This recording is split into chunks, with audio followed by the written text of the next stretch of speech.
Das obrigações de fazer. Incorre na obrigação de indenizar perdas e danos o devedor que recusar a prestação a ele só imposta ou só por ele exequível. Se a prestação do fato tornar-se impossível sem culpa do devedor, resolver-se-á a obrigação. Se por culpa dele, responderá por perdas e danos.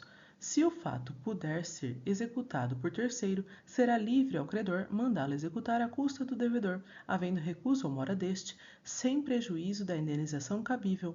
Em caso de urgência, pode o credor, independentemente de autorização judicial, executar ou mandar executar o fato, sendo depois ressarcido. Das obrigações de não fazer. Extingue-se a obrigação de não fazer, desde que, sem culpa do devedor, se lhe torne impossível abster-se do ato que se obrigou a não praticar.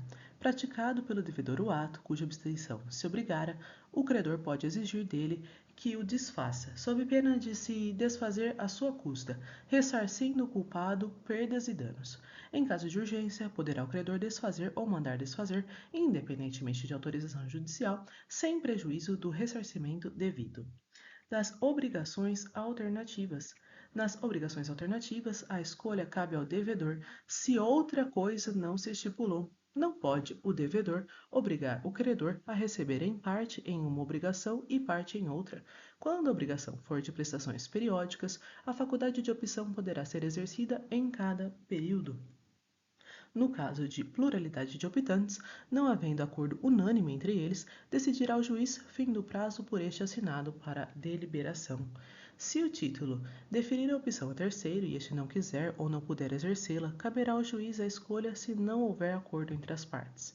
Se uma das duas prestações não puder ser objeto de obrigação ou se tornada inexequível, subsistirá o débito quanto à outra. Se, por culpa do devedor, não se puder cumprir nenhuma das prestações, não competindo ao credor a escolha, ficará aquele obrigado a pagar o valor da que por último se impossibilitou, mais as perdas e danos que o caso determinar.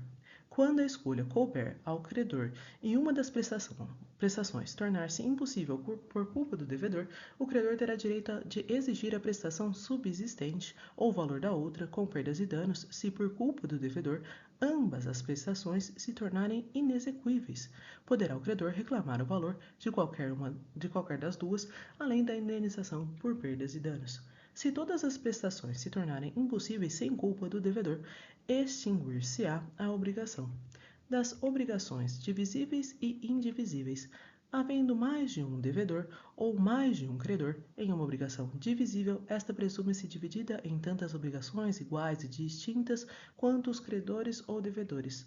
A obrigação é indivisível quando a prestação tem por objeto uma coisa ou um fato não suscetível de divisão por sua natureza, por motivo de ordem econômica ou dada a razão determinante do negócio jurídico. Se, havendo dois ou mais credores, a prestação não for divisível, cada um será obrigado pela dívida toda. O devedor, que paga a dívida, subroga-se no direito do credor em relação aos outros coobrigados. Se a pluralidade for dos credores, poderá cada um destes exigir a dívida inteira, mas o devedor ou os devedores se desobrigarão, pagando a todos conjuntamente, a um, dando este caução de ratificação dos outros credores. Se um só dos credores receber a prestação por inteiro, a cada um dos outros assistirá o direito de exigir dele em dinheiro a parte que lhe caiba no total. Se um dos credores remitir a dívida, a obrigação não ficará extinta para com os outros, mas estes só poderão exigir descontada a cota do credor remitente. O mesmo critério se observará no caso de transação, inovação, compensação ou confusão. Perde-se a qualidade de indivisível a obrigação que se resolver em perdas e danos. Se, para o efeito do disposto neste artigo, houver culpa de todos os devedores, responderão todos por partes iguais. Se for de um só a culpa, ficarão exonerados os outros, respondendo só esse pelas perdas e danos.